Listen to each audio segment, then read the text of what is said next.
Dear aspirants, welcome to part 8 of the series of discussion on the J&K Reorganization Act 2019 and its amendments.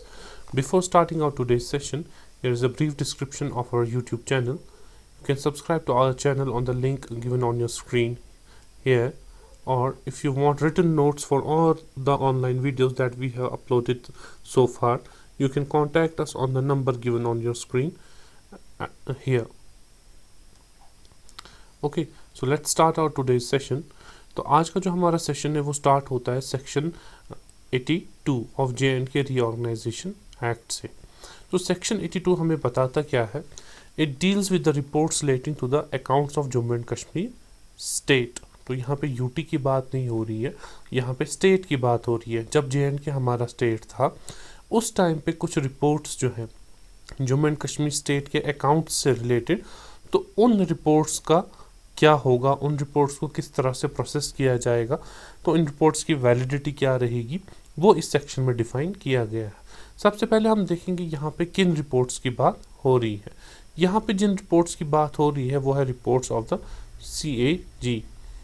जैसा हमने पिछले lecture में देखा कि controller and auditor general of India he submits his audit reports with respect to the accounts of the Jammu and Kashmir UT। तो अब UT बनने से पहले स्टेट के अकाउंट्स का ऑडिट भी जो है CAG किया करता था। अब लेट्स से 31 अक्टूबर 2019 से पहले CAG के पास कुछ रिपोर्ट्स जो हैं वो पेंडिंग थी, अब वो कंप्लीट हो चुकी हैं। और 31 अक्टूबर 2019 जब J&K स्टेट से यूटी बन गया तो उस टाइम पे ये रिपोर्ट्स कंप्लीट हो गई और अब इनको सबमिट करना है। तो अब ये सबमिट किसको की जाए, क्योंकि हमारे पास तो असेंबली अभी है नहीं, हमारे पास गवर्नर तो रहे नहीं, तो किसको? तो ये सारी रिपोर्ट जो पेंडिंग रिपोर्ट्स हैं CAG की, वो सबमिट की जाएगी through from CAG to the lieutenant governor LG, and LG will in turn submit them before the assembly of J&K। अभी क्योंकि असेंबली बनी नहीं है तो अब ये रिपोर्ट्स जो है सिर्फ किसके पास चली जाती हैं? LG के पास। अब LG इन रिपोर्ट्स में क्या कर सकते हैं? LG को अगर इन रिपोर्ट्स में कुछ एक्शनेबल पॉइंट्स लगे, यानी कि कुछ ऐसी चीज़ें लगी इन पे एक्शन लेने की ज़रूरत है, then he can also provide कि इन पे जी है एक्शन जो है वो ली जाए। वो एडमिनिस्ट्रेशन से मैटर्स टेकअप करके उन पे एक्शन भी जो है वो ले सकते हैं। सो LG हैज़ दोज पावर्स। तो जो रिपोर्ट्स पेंडिंग थी J&K स्टेट की 31 अक्टूबर 2019 से पहले, वो CAG की रिपोर्ट जो है वो अब LG को सबमिट होंगी, और जब असेंबली बनेगी तब वो असेंबली में भी सबमिट होंगी।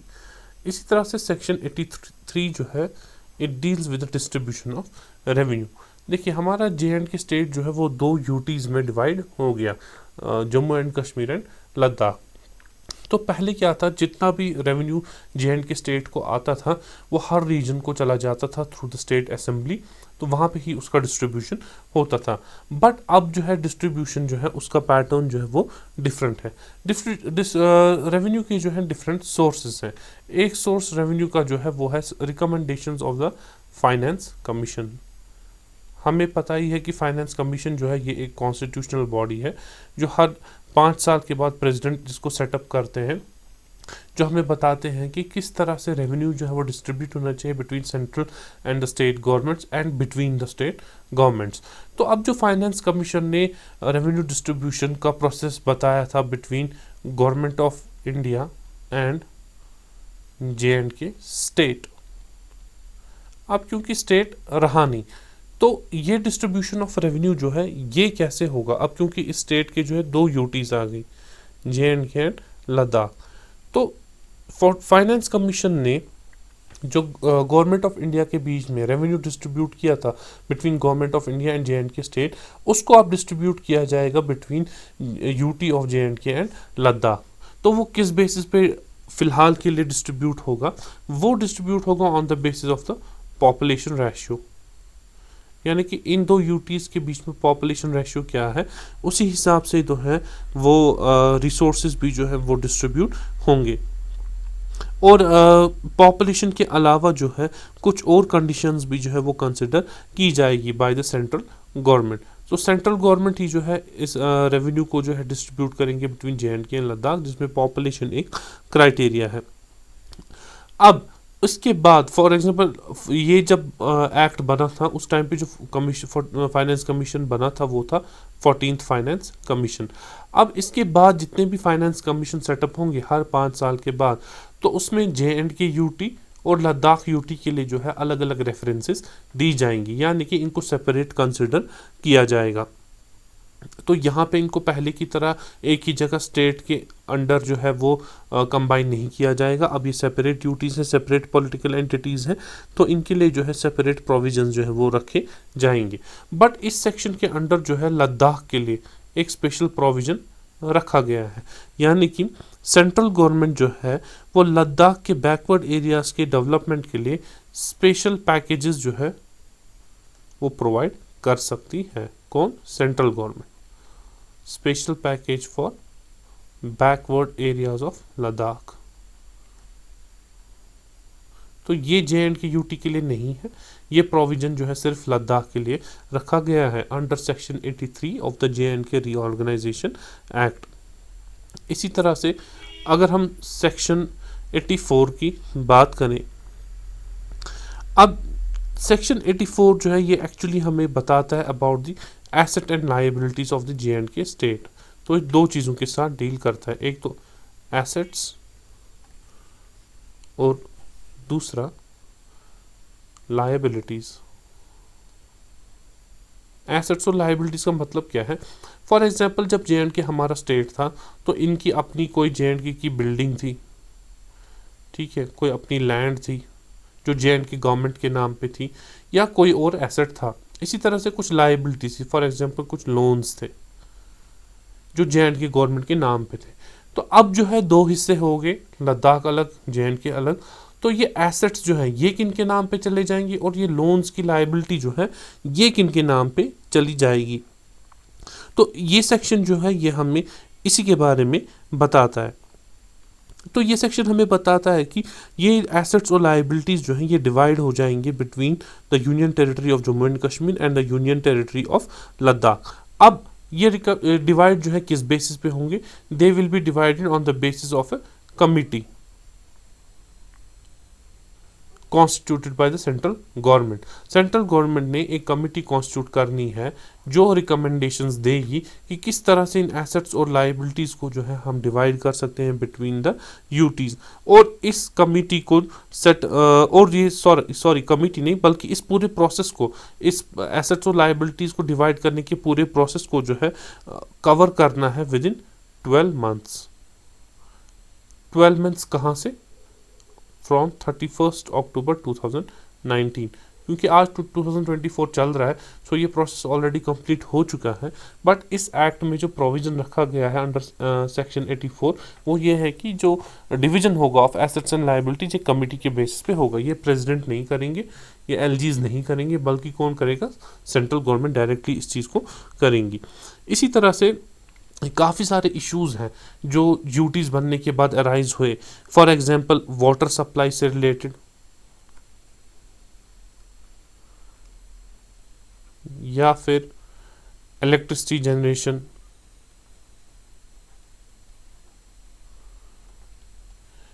या उसके अलावा कुछ स्टेट के हमारे इंस्टीट्यूशंस थे जो सिर्फ JNK गवर्नमेंट के नाम पे थे बट अब 2 गवर्नमेंट्स बन चुकी हैं, या इसी तरह से जम्मू एंड कश्मीर की स्टेट फाइनेंशियल कॉरपोरेशन जो है उसके रिगार्डिंग।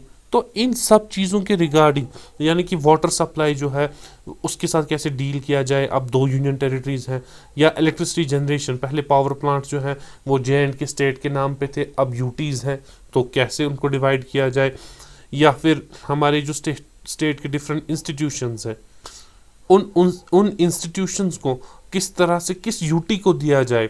तो इन इश्यूज से रिलेटेड जो है इनको डील करने के लिए गवर्नमेंट ने जो है सेक्शन 55 के अंडर एडवाइजरी कमिटीज़ का प्रोविज़न रखा गया है। तो ये एक्ट हमें क्या बताता है? ये हमें बोलता है कि सेंट्रल गवर्नमेंट जो है, अगेन सेंट्रल गवर्नमेंट, ना कि प्रेसिडेंट ना कि LG, बल्कि सेंट्रल गवर्नमेंट जो है with in a period of 90 days, 90 days कहाँ से? अगेन 31 अक्टूबर 2019 से 90 डेज के अंदर अंदर जो है एडवाइजरी कमेटी सेटअप कर सकती है सेंट्रल गवर्नमेंट, जो जितने भी यहाँ इश्यूज मेंशन हैं इन इश्यूज के रिगार्डिंग रिकमेंडेशन देने के लिए। ये कमिटीज जो है अपनी रिपोर्ट सबमिट करेंगी विद इन 6 मंथ्स। इनके पास सिर्फ 6 महीने का टाइम है अपनी रिपोर्ट सबमिट करने का। किसको ये रिपोर्ट सबमिट करेंगे? To LG of JNK, Ladakh को नहीं, LG ऑफ JNK। मैं फिर से एक बार बताता हूँ, advisory committees within 90 days central government setup करेगी to make recommendation with regarding to these issues. उसके बाद वो अपनी सेंट्रल एडवाइजरी कमिटीज़ जो है वो अपनी रिपोर्ट 6 मंथ्स के अंदर अंदर सबमिट करेंगी, जिसमें वो रिकमेंडेशंस देंगी। किसको देंगी? वो LG को देंगी। किस LG को देंगी? जम्मू एंड कश्मीर के LG को। जब जम्मू एंड कश्मीर के LG के पास ये रिपोर्ट पहुंचेगी तो वो इन रिकमेंडेशंस को इम्प्लीमेंट करने के लिए 30 डेज का टाइम लेंगे।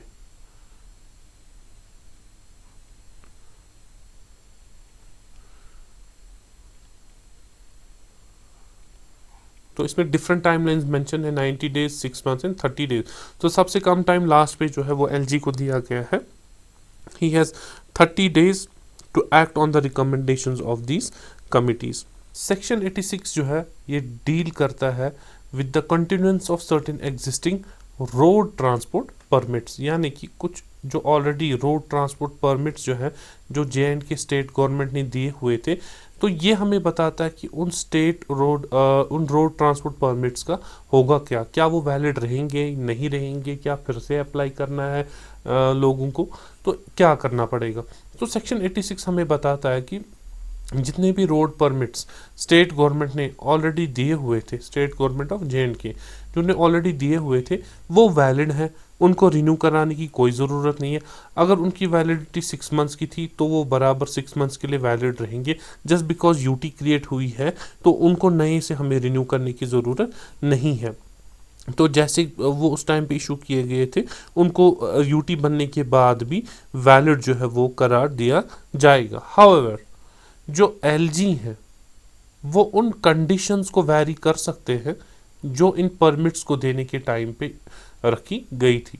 फॉर एग्जांपल आप देखिए, कोई भी परमिट अगर इशू होगा किसी ट्रांसपोर्ट अथॉरिटी के through under motor vehicles act, okay, जो ये सेक्शन है वो जो ये सेक्शन 86 है वो डील करता है with the section 88 of motor vehicles act. इस एक्ट के अंडर जितने भी परमिट्स इशू होते हैं उनके साथ कुछ कंडीशंस होती है कि किन कंडीशंस को अगर एप्लीकेंट ने फुलफिल किया तब जाके जो है ये परमिट वैलिड रहेगा। तो उन कंडीशंस को वैरी जो है वो LG कर सकते हैं, उनके पास ये पावर्स हैं। इसी तरह से कोई भी किसी भी तरह का टोल या फिर एंट्रेंस फीस या इस तरह का कोई भी चार्ज जो है वो जो है इम्प्लीमेंट नहीं किया जाएगा किसी भी यूनियन टेरिटरी में अगर इस परमिट पर वो चार्ज जो है नहीं लगता था। फॉर एग्जांपल स्टेट गवर्नमेंट ने कोई परमिट इशू किया है, अब उस परमिट पर टोल जो है, एंट्रेंस फीस जो है वो नहीं लगता था, ठीक है। तो अब जब यूटीज बन गई तो उस परमिट पे, क्योंकि स्टेट गवर्नमेंट के टाइम पे ना टोल लगता था ना एंट्रेंस फी लगता था, यूटी बनने के बाद भी ऐसे परमिट्स पे ना टोल लगेगा ना एंट्रेंस फी लगेगा या इस तरह का कोई भी चार्ज जो है वो लगेगा। बट अगर सेंट्रल गवर्नमेंट चाहे,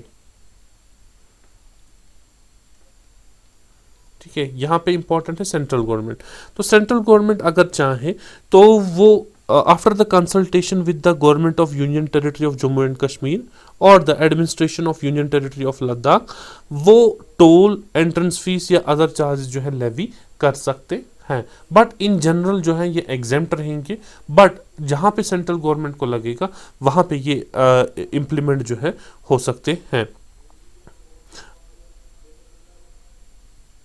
बट यहाँ पे एक चीज का ध्यान रखना है, ये सेक्शन 86 जो है ये एक चीज पे एप्लीकेबल नहीं है। ये उन टोल्स, उन एंट्रेंस फीस या बाकी चार्जेस पे एप्लीकेबल नहीं है जो किसी रोड या ब्रिज के यूजेज के लिए जो है इम्प्लीमेंट किए जाते थे, जिनको डेवलप किया था या कंस्ट्रक्ट किया था for commercial purpose by the state government, ठीक है। तो ये 86 जो है किस पे एप्लीकेबल नहीं है, उन रोड्स पर, उन ब्रिजेस पर जिनको कंस्ट्रक्ट किसने किया था, स्टेट गवर्नमेंट ने। कंस्ट्रक्ट किस चीज के लिए किया था, फॉर कमर्शियल पर्पस।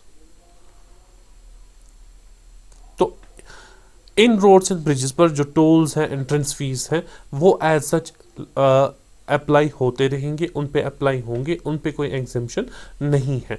तो जहाँ पे कमर्शियल पर्पस आएगा वहाँ पे स्टेट गवर्नमेंट ने अगर कोई रोड ब्रिज कंस्ट्रक्ट किया है तो उस पे टोल्स और एंट्रेंस फी जो है वो एग्जेम्प्ट नहीं रहेंगी। बाकी जो कैटेगरीज मैंने यहाँ पे डिस्कस की वो जो है एग्जेम्प्ट रहेंगे। अगर स्टेट गवर्नमेंट ने उनको एग्जेम्प्ट किया था परमिट इशू करने के टाइम पे, तो वो यूटी गवर्नमेंट के टाइम पर भी एग्जेम्प्ट रहेंगे।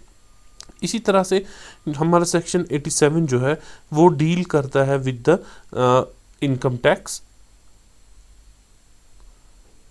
तो ये वाले प्रोविजंस हमें बताते क्या है, देखिए ये हमें बताता है कि अगर कोई कॉरपोरेट बॉडी है जो कोई बिजनेस कैरी कर रही है, ठीक है, अगर इसके एसेट्स, लायबिलिटी या इसके राइट्स, तीन चीजें, एसेट, लायबिलिटीज और राइट्स, ये ट्रांसफर हो जाते हैं किसी और बॉडी को, किसी और कॉरपोरेट बॉडी को। फॉर एग्जांपल ये कॉरपोरेट बॉडी ए है, ये राइट्स ट्रांसफर हो रहे हैं कॉरपोरेट बॉडी बी को। तो ये जो एसेट्स है, लायबिलिटी और राइट्स जो है, ये इन दो बॉडीज के बीच में डिवाइड हो जाएगी as per the rules made by central government. इतना ही हमें ये सेक्शन बताता है। जैसे पिछले सेक्शंस में हमने देखा किस तरह से डिविजन्स होता रहा है एसेट्स एंड लायबिलिटीज का बिटवीन टू डिफरेंट ड्यूटीज। यहाँ पे दो कॉर्पोरेट बॉडीज की बात है, तो इसमें भी जो है रूल सेंट्रल गवर्नमेंट बनाएंगी, तो उस रूल के हिसाब से जो है एसेट्स, लायबिलिटीज और राइट्स जो है वो डिवाइड होंगे। Then comes the section 88 which deals with the all India services. जैसा आपको पता है हमारे पास यूपीएससी के थ्रू जो है ऑल इंडिया सर्विसेज में रिक्रूटमेंट होती है, जिसमें हमारा आईएएस आता है, आईपीएस आता है, ठीक है। अब इन सर्विसेज में जो ऑफिसर्स सर्व करते हैं यूटी बनने के बाद उनकी सर्विस पे क्या इफेक्ट आएगा। सबसे पहली चीज, जो आईएएस और आईपीएस ऑफिसर्स जे&के स्टेट में सर्व कर रहे थे वो कंटिन्यू करेंगे सर्व करना, उनकी सर्विस पे कोई इफेक्ट नहीं पड़ेगा। ऐसा नहीं है कि वो यूटी बन गई तो उनकी जो है ट्रांसफ़र की जाएगी, मैंडेटरीली उनकी ट्रांसफ़र की जाएगी या उनको किसी और काडर में भेजा जाएगा, नहीं। अगर उनको जे&के अलॉट हुआ था दे will continue working in the state of in the UT of Jammu and Kashmir. इसी तरह से प्रोविजनल स्ट्रेंथ, यानी कि कितने आईएएस और आईपीएस ऑफिसर्स की हमें ज़रूरत है, या फिर उनका कंपोजिशन, ठीक है, और इन ऑफिसर्स की एलोकेशन, यानी कि किस ऑफिसर को किस यूटी में भेजना है। ये तीन चीजें, प्रोविजनल स्ट्रेंथ, कंपोजिशन और एलोकेशन जो है आईएएस एंड आईपीएस ऑफिसर्स की, ये कौन डिसाइड करेगा? It will be decided by the lieutenant governor of the union territory of Jammu and Kashmir. कब डिटरमिन करेंगे? After the appointment, after the appointed day, that is 31 अक्टूबर 2019। इसके बाद ये पावर्स एलजी के पास चलेंगे and he will determine the provisional strength, composition and allocation of the officers of the services of all India, ठीक है। इसी तरह से अब जो मेंबर्स जो आपको पता ही है, जैसे कि सेंट्रल सर्विसेज के जो ऑफिसर्स हैं उनको कार्डर अलॉट होता है। कार्डर मतलब किस एरिया में वो सर्व करेंगे, वो उनको अलॉट होता है। अब जिनको जे&के कार्डर मिला था, इस जे&के कार्डर में ऑब्वियसली पहले लद्दाख भी इंक्लूड था, ठीक है। अब लेट से यहाँ जे&के यूटी अलग है, यहाँ लद्दाख अलग है। अब जो ऑफिसर्स इस जे&के में आए थे, अब वो जे&के में जाएंगे या लद्दाख में जाएंगे, तो ऐसे ऑफिसर्स की सर्विस कंडीशंस जो है वो कैसे डिटरमिन हो जाएगी। इसके लिए जो है सेंट्रल गवर्नमेंट रूल्स बनाएगी in consultation with the UT of Jammu and Kashmir and Ladakh. तो उस रूल्स के हिसाब से डिसाइड किया जाएगा कि कितने ऑफिसर्स को जो है JNK में भेजा जाएगा और कितने ऑफिसर्स को जो है वो लद्दाख यूटी में भेजा जाएगा। ये सिर्फ उन ऑफिसर्स के लिए प्रोविजंस है जो ऑलरेडी JNK में सर्व कर रहे थे 31 अगस्त 2019 से पहले, यूटी बनने से पहले जब ये स्टेट थी, तो उस टाइम के लिए उन ऑफिसर्स के लिए ये प्रोविजंस रखे गए हैं। बट अब 31 अक्टूबर 2019 के बाद जितने ऑफिसर्स की भी सिलेक्शन IAS और IPS में होगी, वो किस हिसाब से उनको कार्डर अलॉट होगा। तो जम्मू एंड कश्मीर जो है ये अब एगमट कार्डर का पार्ट है। एगमट कार्डर मतलब Arunachal Pradesh, Goa, Mizoram and union territories. तो जम्मू एंड कश्मीर भी एक यूनियन टेरिटरी है, लद्दाख भी यूटी है, तो उनको यूटीज के अंडर जो है क्लब किया गया है। तो अब जैसे अरुणाचल प्रदेश, गोवा, मिजोरम में इस कार्डर के अंडर अलॉटमेंट होती थी, इसी तरह से JNK एंड लद्दाख की भी जो है इसी कार्डर के अंडर अलॉटमेंट होगी। ये था रिगार्डिंग ऑल इंडिया सर्विस। इसी तरह हमारे पास ऑल इंडिया सर्विस के अलावा बाकी गवर्नमेंट सर्विसेज भी हैं, तो उनका क्या इसमें इफेक्ट होगा। तो सेम उनके लिए भी है जो ऑलरेडी सर्व हमारे JNK स्टेट में कर रहे थे, तो उनकी सर्विस पर भी कोई इफेक्ट नहीं पड़ेगा, they will continue to serve. But यहाँ पे एक प्रोविज़न रखा गया है, जो स्टेट सर्विसेज के एम्प्लॉयज़ हैं उनके लिए एक प्रोविज़न रखा गया है कि वो अपनी चॉइस जो है दे सकते हैं टू द लेफ्टिनेंट गवर्नर, कि लेफ्टिनेंट गवर्नर जो है वो ओपिनियन ले सकते हैं स्टेट गवर्नमेंट एम्प्लॉयज़ की कि वो किस एरिया में सर्व करना चाहते हैं, क्या वो JNK यूटी में सर्व करना चाहते हैं या लद्दाख यूटी में। तो अकॉर्डिंगली अगर उनको फीजिबल लगा, अगर उनको लगा कि इससे एडमिनिस्ट्रेशन जो है बेटर हो सकती है या एडमिनिस्ट्रेशन पे कोई नेगेटिव इम्पैक्ट नहीं पड़ेगा, तो वो एक जनरल या स्पेसिफिक ऑर्डर के थ्रू जो है एम्प्लॉयज़ को इन एरियाज़ में उनकी सर्विस को जो है अलॉट कर सकते हैं। इसी तरह से सेक्शन 90 जो है ये हमें बताता है जो सर्विसेज है गवर्नमेंट एम्प्लॉयज़ की, उसके रिगार्डिंग जो कुछ कंडीशंस हैं, क्या हम उनको वैरी कर सकते हैं, क्या हम उनको चेंज कर सकते हैं। तो जनरली ये सेक्शन हमें बताता है कि किसी भी एम्प्लॉय की सर्विस कंडीशन को उसकी डिसएडवांटेज में जो है चेंज नहीं कर सकते हैं। ठीक है, गवर्नमेंट जो है ये कोशिश करेगी कि सर्विस कंडीशंस को जो है एम्प्लॉयज़ की उनकी डिसएडवांटेज में चेंज ना करें, except with the previous approval of the lieutenant governor. यानी कि UT of Jammu and Kashmir जो है या फिर यूटी ऑफ लद्दाख जो है, जो गवर्नमेंट एम्प्लॉयज़ हैं ये उनकी सर्विस कंडीशंस को टू दियर डिसएडवांटेज, यानी कि एक तरह से उनका नुकसान जो है या उनकी सर्विस कंडीशंस जो है एडवर्स जो है वो नहीं कर सकती हैं, except with the approval of the LG। For example कोई घर के नज़दीक था, अब गवर्नमेंट को लग रहा है कि एडमिनिस्ट्रेशन इंप्रूव करने के लिए, बेटर करने के लिए उसको JNK में जो वो घर के नज़दीक था वहाँ से उठाकर उसको लद्दाख भेजना है, तो ये उस एम्प्लॉय के लिए एक तरह से सर्विस कंडीशन जो है डिसएडवांटेज ही हो गई। बट अगर इस चेंज का अप्रूवल जो है LG ने दे दिया है, then this change can be done, this change can be made. इसी तरह से जो हमारे ऑफिसर्स ऑलरेडी किसी पोस्ट पे सर्व कर रहे थे, let's say someone is DYSP और समवन इज तहसीलदार,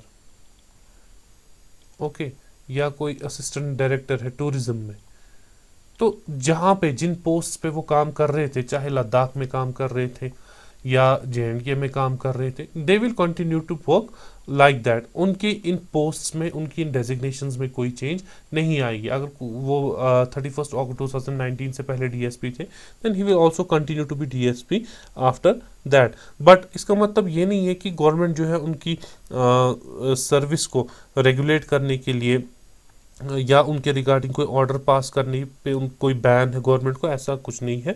इस पोस्ट को या इस ऑफिस को जो ये ऑफिसर्स ऑक्यूपाई कर रहे हैं उसको रेगुलेट करने के लिए जो है यूटी गवर्नमेंट के पास पावर्स रहेंगी, वो उन पोस्ट को रेगुलेट कर सकते हैं। बट इस सेक्शन का बस कहना इतना ये है कि जितने भी ऑफिसर्स स्टेट गवर्नमेंट में जिन पोस्ट पर कंटिन्यू कर रहे थे, they will continue to do so even after the formation of the UT.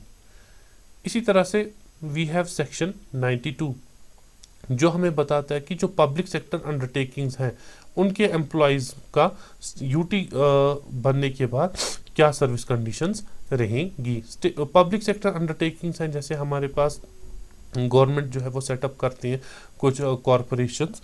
तो अगर हम नेशनल लेवल पे बात करें, फॉर एग्जांपल हमारे पास steel authority of India limited है, या हमारे पास भारत इलेक्ट्रॉनिक्स लिमिटेड है। इसी तरह से हमारी स्टेट लेवल पर भी, जब JNK हमारी स्टेट थी, उस लेवल पर भी हमारे पास कुछ पब्लिक सेक्टर अंडरटेकिंग्स थी। अब उन अंडरटेकिंग्स में जो लोग काम करते थे तो उनकी सर्विस कंडीशंस का क्या रहेगा। अगेन उनका भी सेम है, they will continue to work on the post जिन पोस्ट पर वो काम कर रहे थे। ठीक है, तो उनके भी इसमें कोई चेंज नहीं आएगा, उनकी सर्विस कंडीशंस भी में भी उतनी ज़्यादा कोई वेरिएशन नहीं आएगी। बट ये जो है एप्लीकेबल है ओनली फॉर 1 ईयर, मतलब कोई चेंज जो नहीं होगी वो है एप्लीकेबल ओनली फॉर 1 ईयर। इस 1 साल के दौरान जो है ये डिसाइड किया जाएगा कि how these employees will be distributed between Jammu and Kashmir, UT and Ladakh. तो 1 साल तक तो हम वो ऐसे ही कंटिन्यू करेंगे, बट ये 1 साल का टाइम इसलिए दिया गया है ताकि प्रॉपरली देखा जाए कि JNK में हमें इस पब्लिक सेक्टर अंडरटेकिंग के कितने एम्प्लॉयज़ को रखना है और लद्दाख में कितने एम्प्लॉयज़ को भेजना है। तो ये 1 साल का प्रोविज़न जो है ये सिर्फ और सिर्फ पब्लिक सेक्टर अंडरटेकिंग्स के लिए। पिछला जो हमने ऑल इंडिया सर्विस देखा या बाकी सर्विस देखी, उसमें ये एप्लीकेबल 1 साल की कंडीशन नहीं है। देन कम सेक्शन 93 जो डील करता है हमारा स्टेट पब्लिक सर्विस कमीशन के साथ। हमारा स्टेट पब्लिक सर्विस कमीशन जो है ये एग्ज़ाम्स कंडक्ट करते हैं फॉर द गेजेटेड पोस्ट्स, जिसमें हमारा combined competitive civil services examination भी आता है, जिसको हम JKAS या KAS के नाम से भी जानते हैं। तो इस पब्लिक सर्विस कमीशन का क्या हाल रहेगा after the formation of the UT, इसका भी सेम है। इसमें जो मेंबर्स ऑलरेडी काम कर रहे थे जब JNK एक स्टेट था, तो वो मेंबर्स जो है वो कंटिन्यू करेंगे, उनकी सर्विस कंडीशन पे भी कोई इफेक्ट नहीं पड़ेगा। बट जो ये स्टेट पब्लिक सर्विस कमीशन है ये सिर्फ JNK यूटी के लिए काम करेगा। ये एग्ज़ाम्स जो है, रिक्रूटमेंट्स जो है सिर्फ JNK में कंडक्ट करेगा। जो लद्दाख जो है, तो लद्दाख के लिए फिर हम किसको रखा गया है, लद्दाख में जो है ये काम अब UPSC करेगा। ठीक है, but with the approval of the president अगर इस चीज़ का अप्रूवल दे दे कि यहाँ पे जो है रिक्रूटमेंट का प्रोसेस जो है वो UPSC के थ्रू हो जाए, देन लद्दाख में UPSC रहेगा और JNK में जो है वो स्टेट पब्लिक सर्विस कमीशन रहेगा। इसी तरह से जो स्टेट पब्लिक सर्विस कमीशन है ये अपनी कुछ इसका एक काम ये भी है रिक्रूटमेंट के अलावा कि कुछ रिकमेंडेशंस गवर्नमेंट को देना। ठीक है, हमारे केस में JNK के केस में ये रिकमेंडेशंस जो है ये चली जाती हैं LG के पास, और LG जो है इन टर्न इन रिकमेंडेशंस को असेंबली के सामने प्रेजेंट करते हैं। ठीक है, तो रिकमेंडेशंस किस चीज़ को लेके दी जाती है, LG जो है he seeks recommendations with regard to some service matters. ठीक है, from the state public service commission. तो अब उन रिकमेंडेशंस पे को इम्प्लीमेंट करना या नहीं करना वो LG की डिस्क्रिशन है। बट LG अगर उन रिकमेंडेशंस पे जो है एक्ट नहीं करते तो उनको ड्यू रीज़न सबमिट करने होते हैं कि उन्होंने इनकी रिकमेंडेशंस को क्यों नहीं माना हुआ है। तो यूजुअली जो है रिकमेंडेशंस को एक्सेप्ट किया जाता है, इनको इम्प्लीमेंट किया जाता है, और ये रिकमेंडेशन इम्प्लीमेंट जो है किसके थ्रू होती है, through the office of the lieutenant governor. और जब असेंबली बनेगी तो उस टाइम पे ये रिकमेंडेशंस जो है इन पे एक्शन हुई है या नहीं हुई है, वो एक रिपोर्ट जो है वो असेंबली को, JNK असेंबली को भी चली जाएगी अलॉन्ग विद द रीजंस कि अगर कोई रिकमेंडेशन एक्सेप्ट नहीं हुई है तो क्यों नहीं हुई है। तो हमारे आज के सेशन में इतना ही। हम हमारे नेक्स्ट सेक्शन में जब मिलेंगे तो हम वहाँ पे सेक्शन 94 एंड ऑनवर्ड्स डिस्कस करेंगे। होपफुली उस सेशन में जो है हम इस JNK रीऑर्गेनाइजेशन एक्ट को जो है कंक्लूड करने की कोशिश करेंगे। उसके बाद जो है हम इसकी अमेंडमेंट्स पे भी आएंगे। Till then good bye, take care.